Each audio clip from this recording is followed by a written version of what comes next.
As apostas online, conhecidas como bets, têm provocado uma verdadeira epidemia de endividamento e de gastos compulsivos em famílias brasileiras.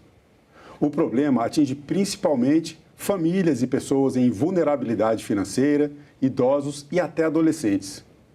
Regras sobre apostas online é assunto de cidadania e é sobre isso que eu converso agora com o advogado e professor de Direito, Pietro Lorenzoni. Pietro, muito bem-vindo ao estúdio da TV Senado. Obrigado pela sua presença em nosso programa. Muito obrigado, Marcelo. Um prazer, é uma honra estar aqui participando do Cidadania. Então, vamos contextualizar primeiro esse assunto, né?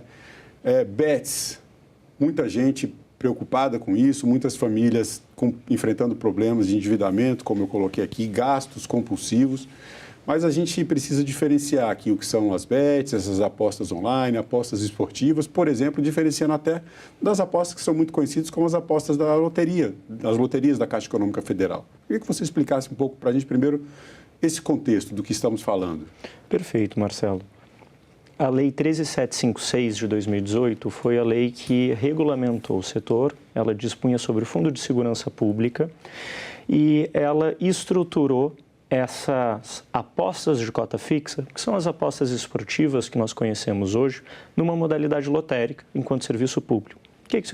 O que isso significa na prática? Que é um grande gênero de loterias, como as loterias da Caixa, como a Telecena, concursos de prognósticos e assim por diante, e há também essa loteria na modalidade de aposta de cota fixa. São espécies desse gênero loteria, que foi legalizado em 2018 e com isso permitiu que, ao longo do tempo, diversas empresas internacionais começassem a se estruturar no Brasil e explorar esse serviço de apostas de cota fixa, no ambiente no qual essa aposta era lícita, mas ainda não regulada. A lei trouxe um comando legal determinando, na época, 2018, o Ministério da Economia, ainda sob gestão do governo Temer, de que haveriam 2 anos para se estudar e se regulamentar o setor. Prorrogáveis por mais 2 anos, prazo final, então, até 2022. Isso não foi feito na gestão passada.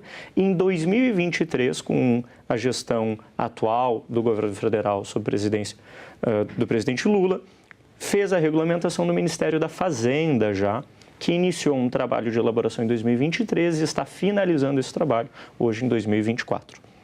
Em 2023, a gente teve a promulgação da chamada Lei das Bets, né? A Lei 14.790.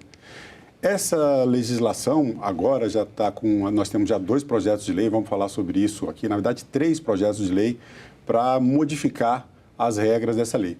Eu te pergunto, o que essa legislação, a Lei das Bets, trouxe como regras, que tipo de apostas passaram a ser permitidas e se essa legislação já protege de alguma forma os apostadores? Excelente, Marcelo. E aqui nós entramos num ponto importantíssimo, talvez, para o nosso espectador, que é o seguinte: a Lei 14.790 de 2023, ela aperfeiçoou esse arcabouço normativo sobre qual que é a forma que se pode explorar as bets, que é o que nós conhecemos hoje como as apostas esportivas, jogos online e assim por diante.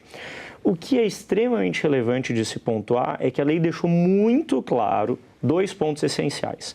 Primeiro, essas apostas apenas podem ser exploradas no formato de entretenimento, elas não são uma forma de investimento, elas não são uma forma de ganhar dinheiro, elas não são uma forma de proveito econômico, elas são entretenimento. Esse é um ponto chave nesse marco regulatório legal, assim como há uma estruturação da legislação seguindo as melhores práticas internacionais, o que significa, na prática, uma intensa supervisão do poder público e uma preocupação relevante com o consumidor. A regulamentação ela trouxe isso em diversas portarias do Ministério da Fazenda. Primeiro, a primeira delas, a 1330, promulgada pelo próprio ministro da Fazenda, e a partir de 2024, criada a Secretaria de Prêmios e Apostas, portarias da própria SPA, que é o regulador nacional, preocupados justamente com isso, que é vamos cuidar do apostador e vamos controlar e fiscalizar essas empresas. Por um motivo muito simples, essas empresas cresceram muito sem regulamentação. Então, era lícito, mas não tinha supervisão estatal. E isso acabou gerando diversas disfuncionalidades do Estado, como tu muito bem pontuou como a questão de superendividamento, questão de vulnerabilidade social e assim por diante. Bom, essa legislação, publicada há menos de um ano do momento em que fazemos essa entrevista, nós estamos gravando em outubro de 2024, quer dizer, pouco antes dessa lei das bets completar um ano, já possui agora 3 projetos de lei no Senado Federal buscando regular um pouco mais esse setor, né? Fato é que, apesar dessa legislação, com todos esses objetivos que você coloca aqui, não foi suficiente para proteger a sociedade desse problema que nós temos hoje, que é um superendividamento, pessoas usando o cartão do Bolsa Família para apostar, adolescentes apostando, há casos relatados de depressão, até de suicídio por conta de endividamento com jogos, enfim. Parece que a população não está realmente, de fato, protegida com relação a essas regras, né? Uma das questões colocadas nesses projetos de lei é a limitação à publicidade, né? Existe hoje algum mecanismo legal dentro da regulação que já está posta que, de alguma forma, limite essa publicidade? Muitos têm, né, os especialistas, inclusive aqui dentro do Senado Federal, alguns parlamentares têm defendido uma postura mais rígida nessa publicidade, equiparando, por exemplo, a publicidade do cigarro, que faz ali uma advertência. Se você consumir esse produto, você pode ter câncer, pode ter uma série de doenças, efisema pulmonar e outros problemas graves de saúde, que foi uma política bem sucedida, né, do Estado brasileiro no combate ao tabagismo. A gente tem regras para a limitação da publicidade das bets. O que você entende que seria o caminho para coibir a publicidade ostensiva desse tipo de jogo? Excelente questionamento, Marcelo. Eu acho que esse é um ponto importante até de, em algum grau, informação do público em geral dessas questões. E se tu me permitires, eu vou gentilmente voltar um passo atrás no sentido de quem que é o grande responsável, talvez, por esses problemas que percebemos hoje relacionados com superendividamento, vulnerabilidade social e assim por diante. Não me parece que seja a legislação aprovada em 2023, a Lei Geral das Bets, mas sim a omissão. Por que a omissão? Porque se permitiu atividade, e ela é uma atividade que a melhor prática internacional, modelos como Grécia, Portugal, Alemanha, Dinamarca, dentre outros, sempre entenderam que é uma atividade que precisa ser intensamente regulada, intensamente controlada e supervisionada pelo Estado. Por um motivo muito simples. O fenômeno do jogo, ele é dinâmico, ele, sem dúvida nenhuma, entretém, mas ele pode gerar uma compulsão, que é esse vício em jogo. E isso é um problema relevante, isso está no CID e assim por diante. Então, é uma doença mental grave que precisa ser cuidada disso. Então, todos os países legalizam e regulam rápido. A velocidade aqui é um fator importante para proteger o cidadão. No Brasil, nós tivemos uma omissão. Não se regulou por 4 anos. Na medida em que não se regulou, esse setor foi crescendo sem regras. Se calcula que hoje tenha de 2 a 4 mil sites de bets no Brasil. Desses 4 mil sites, e apenas como um título de complementação, apenas 113 pediram autorização no Ministério da Fazenda. Ou seja, nem 10%. Então, isso percebe que a maior parte está se desenvolvendo à margem dessa regulamentação. Mas as empresas que estão na regulamentação e que seguem a Lei 14.790, por exemplo, elas estão vinculadas pelo anexo 10 do CONAR. O CONAR é o Conselho Nacional de Autorregulamentação Publicitária. Ele que criou as regras da publicidade de cigarro e de bebida alcoólica no Brasil, que foram muito bem sucedidas. O Brasil acho que um grande exemplo sobre como tratar o problema do tabagismo a partir de restrições publicitárias. E o anexo X, do CONAR, foi feito com base nos anexos sobre regulamentação publicitária, por exemplo, do alcoolismo. Então, as empresas que pediram e estão tentando se regulamentar sob o Ministério da Fazenda trazem avisos de jogo responsável, apenas para maiores de 18 anos, algo que nós chamamos daquele aviso quando você entra no site, olha, tu precisa ser maior de 18 anos para acessar, tem que concordar e declarar que é maior de 18 anos. Essas empresas estão preparando reconhecimento facial, que é algo que veio previsto na Lei 14.790, como uma forma de impedir que menores possam jogar. e com isso não acessar esses menores. O anexo 10 do CONAR tem uma orientação extremamente interessante que é todos aqueles que planejam campanhas publicitárias e de marketing precisam preparar e planejar a campanha de forma a só atuar e agir em público maior de idade.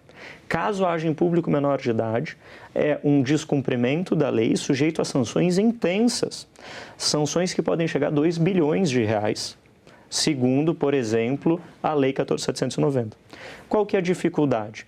São 93 empresas hoje, 93 empresas que estão participando do regime de transição, sim, ao todo um pouquinho mais, pode chegar a 120, que estão cumprindo essas normas.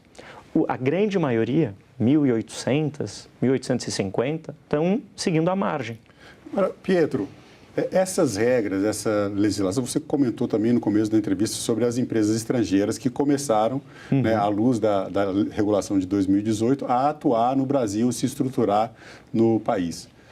A gente teve também, recentemente, o Ministério da Fazenda proibindo um número grande de sites e autorizando essas 93, que podem chegar a 120 ou 100 e poucas empresas legalmente atuando no Brasil. Mas dentro do país também nós tivemos o caso do Rio de Janeiro, de sim, empresas que foram autorizadas, apesar de não serem autorizadas pelo Ministério da Fazenda, foram autorizadas agora a atuar dentro dos limites do Rio de Janeiro. Perfeito. Daí fica uma pergunta. Primeiro, como essas empresas estrangeiras vão seguir as regras brasileiras? Se existe algum mecanismo para isso?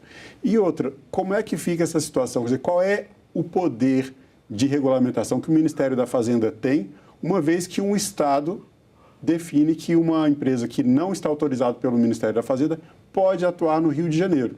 E sendo uma empresa online, me parece difícil limitar a atuação dela ao Estado. Perfeito. Tua pergunta é excelente, Marcelo, e talvez ela vá no cerne, num dos pontos técnicos mais interessantes de toda essa regulamentação, que é o seguinte. Tivemos a DPF, talvez me falhe a memória, mas se não me engano, 793, relatoria do ministro Gilmar Mendes no Supremo Tribunal Federal, que decidiu o seguinte: a competência para legislar é da União Federal, então pertence ao Congresso, contudo, se pode explorar administrativamente loterias pelos estados. A exemplo da Loteria do Estado do Rio de Janeiro, que é uma loteria muito tradicional na nossa história institucional brasileira. Essa Loteria do Estado do Rio de Janeiro, ela percebeu, inclusive, que a regulamentação era o caminho para um mercado saudável. Então, ela tentou acelerar e, no próprio ano de 2023, em junho, se eu não me engano, já apresentou seu sistema de regulamentação. O Ministério da Fazenda foi produzindo, talvez, com um pouco mais de calma e aperfeiçoando essas normas internas e talvez, quiçá, com uma regulamentação mais robusta. Mas o Rio de Janeiro fez essa regulamentação própria e surge hoje um dos grandes pontos de debate que já está no Poder Judiciário, e o Poder Judiciário vai precisar dar uma resposta para a gente, que é a seguinte: quanto que a regulamentação do Ministério da Fazenda vincula as empresas do Estado do Rio de Janeiro? É uma questão de divergência interpretativa sobre as normas, é um caso difícil de se solucionar. Isso já está indo em vários formatos diferentes, tanto para o Superior Tribunal de Justiça como para o Supremo Tribunal Federal. Eu não tenho dúvida que em um curto espaço de tempo teremos uma decisão clara sobre isso. Mas até lá, tu tens razão, fica um pouco essa dúvida no ar, em que pese as regras de publicidade devam se aplicar às empresas autorizadas pela Loteria do Estado do Rio de Janeiro. Então, quanto à publicidade, elas continuam vinculadas.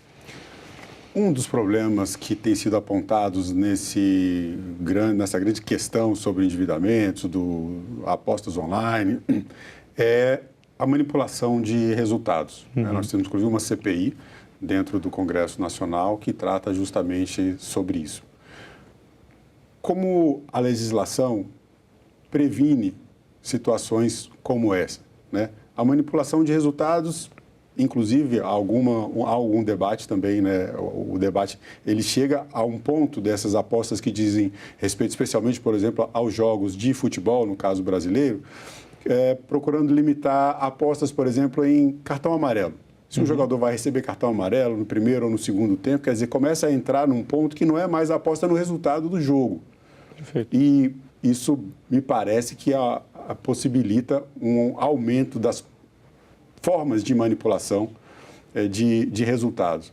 Existem mecanismos para proteger os apostadores, a proteger esses jogos desse tipo de manipulação? E completando a pergunta, atletas podem participar das apostas também? Excelente questionamento, Marcelo. Alguns pontos interessantes aqui. A Lei 14.790 proibiu que atletas, familiares, dirigentes de clube de futebol, árbitros, donos de empresas de apostas, reguladores, apostassem. Então, eles estão proibidos hoje, eles não podem apostar. E num segundo ponto, no âmbito da Secretaria de Prêmios e Apostas do Ministério da Fazenda, foi feita a Portaria 827 de 2024. E ela preveu a obrigatoriedade de que todas essas empresas de apostas esportivas autorizadas fizessem parte de um mecanismo de integridade esportiva. Isso são organizações internacionais ou nacionais que, a partir do contato com as empresas de aposta esportiva, funcionam como uma ponte entre essas empresas de aposta esportiva e polícia, Ministério Público e entidades esportivas. CBF, por exemplo, NBA nos Estados Unidos e assim por diante. Por quê? Elas tentam ter uma visão holística do mercado, entender quais são as suspeitas e informar o mais rápido possível as autoridades competentes. Mais uma vez, esse é um problema dessa falta de regulamentação nos últimos 4 anos. Mas desde que a legislação foi aprovada e desde essa portaria 827, nós temos observado, por exemplo, trabalhos relevantes do Ministério Público, principalmente a partir dos seus GAECos, que são grupos especializados em persecução penal de criminalidade organizada. Por exemplo, Polícia Federal, uma atuação extremamente relevante da Polícia Federal e das polícias civis também na repressão desses crimes e na prevenção desses crimes, em algum grau. Então, o problema, me parece, específico à manipulação de apostas esportivas foi o atraso na obrigatoriedade. Mas isso já está criado e eu não tenho nenhuma dúvida que nós veremos nos próximos 1, 2, 3 anos uma melhoria significativa com a diminuição de suspeitas de manipulação de resultado esportivo. Porque essas regras já são válidas e já estão produzindo efeitos. Mas elas demoram algum tempo para sanar esse atraso que nós tivemos. Bom, um dos projetos de lei que tramita hoje no Senado Federal, buscando regular um pouco mais essas apostas online, prevê a limitação da quantidade, dos valores apostados. A gente falava um pouco antes de começar a entrevista sobre, por exemplo, valores difíceis até para um cidadão comum imaginar, em 3 bilhões de reais em apostas só de beneficiários do Bolsa Família. Então, esses grupos, que normalmente são os grupos mais vulneráveis e que têm sido mais atingidos pelo problema desse vício da compulsão em apostas, teriam uma limitação legal, no caso, por exemplo, desse projeto de lei, se aprovado, como a limitação do uso de cartão de crédito, cruzamento de dados para saber se aquela família não está comprometendo uma parte expressiva da renda em apostas, limitação de transferências por Pix e até de créditos em sites de apostas. A legislação hoje traz mecanismos já para esse tipo de limitação e dentro do seu entendimento, do seu conhecimento em direito, propostas como essa têm legalidade, eu digo, teria como serem cumpridas, por exemplo, é possível limitar o quanto um cidadão decide que vai apostar ou não? Excelente questão também, Marcelo, e se me permitir, eu vou responder ela em 2 pontos. Sim, primeiro, claro, um pouco mais informativo e talvez para o público em geral, especialmente, que é o ponto-chave nessa exploração e, eventualmente, até no uso dessas apostas esportivas, ela sempre precisa ser entretenimento. Aqui a gente tem um conceito geral da forma saudável sobre como se relacionar com essas empresas. Essas empresas, elas são grandes empresas internacionais, elas prestam um serviço de entretenimento. É impossível ficar rico com apostas. É impossível ganhar dinheiro com as apostas. Existe uma ferramenta que ela é mundialmente divulgada, que é RTP. RTP significa o retorno ao jogador. Essas empresas calculam para que o RTP seja entre 93% e 97%, ou seja, cada R$100 gastos, volta na média 93, 97. É impossível se ganhar dinheiro com isso. Não é uma fonte de renda. Esse é o ponto-chave para o sucesso da regulamentação e para a relação com essas empresas para o público em geral. Num segundo ponto essa proposta vem num momento, me parece extremamente relevante e importante. Por quê? Porque se percebe uma certa relação, ainda um pouco duvidosa, a gente precisa detalhar ela, mas de um certo superendividamento com essas apostas. Isso precisa ser proibido. Não se pode usar crédito para apostar. Se a pessoa está pedindo dinheiro emprestado, está tirando crédito no banco ou em qualquer formato, para apostas esportivas, isso é um erro, isso precisa ser proibido pela legislação.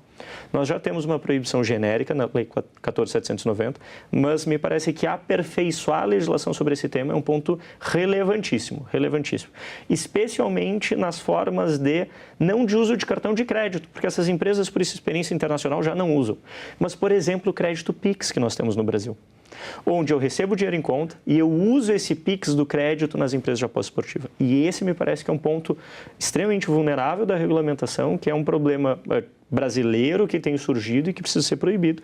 E projetos de lei como esse vêm em bom momento para isso. Uma questão aqui mais de ordem ética, talvez, né? Sobre esse assunto, o sociólogo e professor aposentado da USP, José Pastore, em entrevista ao jornalista William Vac, da CNN, ele defendeu um ponto de vista que me parece bastante polêmico. Ele equipara o vício dos jogos, eu coloco como um vício já antigo, essa compulsão por jogos, aos vícios em entorpecentes. E defendeu nessa entrevista que a publicidade, especialmente, e até a regulação do uso, né, da possibilidade de apostas em bets, em jogos online, seja equiparada à regulação do uso de entorpecentes. Gostaria que você dissesse o que você pensa sobre esse ponto de vista do sociólogo José Pastore. O sociólogo é uma referência na sociologia brasileira, acho que esse é o primeiro ponto que merece reconhecimento. E o segundo é que existe um ponto de conexão entre dois ambientes interessantes, que é o ambiente entre entretenimento, que é quando o cidadão e o consumidor se relacionam de forma saudável com essas empresas de aposta esportiva, tem o seu time do coração, gosta de assistir o Brasileirão, aposta uma vez na semana, 2 vezes na semana, valores que não influenciam a sua saúde financeira, por exemplo, e não causam ansiedade, não causam depressão, que é o modelo que precisa ser explorado, é o modelo que a população e as empresas em geral precisam incentivar. E num segundo, sim, me parece que é o problema, por exemplo, desse vício e do jogo compulsivo. E isso precisa ser absolutamente cuidado pelo poder público. E restrições na publicidade, como, por exemplo, cláusulas de advertência, jogue responsável, apenas para maiores de 18 anos, são mecanismos relevantes, proibição de associar o jogo com sucesso financeiro, por exemplo, com sucesso profissional, são pontos importantes e que se precisam ser tutelados e precisam ser obrigados para as empresas que sigam esses padrões. Tenho dúvidas sobre a possibilidade de proibição geral. Por exemplo, empresas de aposta esportiva não podem publicizar nada no Brasil, até por uma questão talvez de debate de constitucionalidade, porque a Constituição prevê quais são as áreas e os setores que possam ter esse tipo de proibição. E apostas esportivas, loterias não está lá. Mas me parece que restrições, seja através de projetos de lei, ou através do próprio anexo 10 do CONAR, ou pelas portarias dos órgãos reguladores, é uma boa prática internacional para se combater esse jogo compulsivo, que é um problema relevante que precisa ser tratado no Brasil. Bom, como eu falei no começo da entrevista, regras sobre apostas, especialmente apostas online, é assunto de cidadania. E agora, nosso entrevistado vai dizer para vocês o que é cidadania. Pergunta maravilhosa, Marcelo, e muito pessoal também.